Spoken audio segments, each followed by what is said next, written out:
ভাই এখন ঘুমের থেকে উঠলাম, চিন্তা করতেছি কারে যাব ভোট দিতে, কে আমাদের সুযোগ সুবিধা ভালো রাখতে পারবো, যেই দলের সাপোর্ট করবো আশা করি সেই দল যেন আমাদের সুযোগ সুবিধার ভাবে চলার মতো, দুই বেলা খাওয়ার বাঁচার মতন সুযোগ দিতে পারে। সামনে একটা রোজার মাস, রহমতের মাস। যদি আমরা জিনিসপত্র না সারাদিন পরে এক সন্ধ্যা খামু, যদি রোজারাই খাই, যদি জিনিসপত্রের দাম যদি অতিরিক্ত বাইরে যায়, তাহলে কি আমরা বাঁচতে পারবো সাধারণ মানুষ? কিন্তু আমার কাছে আমি একটাই কথা সরকারে বলি, আপনারা যারাই হন, জামাত ইসলাম হোক আর ধানের শীষ মার্কার সরকারি হোক, কিন্তু একটু জিনিসপত্রের দাম কমায়েন, একটু গ্যাসের দামটা কমায়েন, আমরা যেন বাল বাচ্চা নিয়ে খায়া বাঁচতে পারি।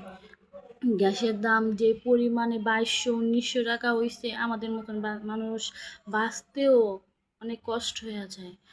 আপনার একটু জিনিসপত্রের দাম কমান, আপনাদের আমরা ভোট দিব, যা সমস্যা নেই, একটু কমায়া দিয়ে। আর এটাই বলার আছে যে রোজার মাসে জানি সই সালামত ভালোভাবে আমরা কাটাইতে পারি।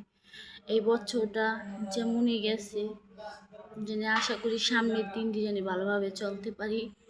সরকার যেই আসুক সে জানি ভালোভাবে সবাইরে চালাইতে পারে। ঠিক আছে, আর কিছু বলার নাই ভাইয়া। তাহলে আগে একটু গ্যাসের দামটা কমান, যেন আমরা খাইতে পারি, জিনিসপত্রের দামটা একটু কমায়া দিন, যেই হন না কেন সরকার। আমার হিসাব হইলো ধানের শীষ যদি আসে সবচেয়ে ভালো হইব। তারেক জিয়া ভাই যদি আসে, আমি এই দলটারে সাপোর্ট করি বেশি।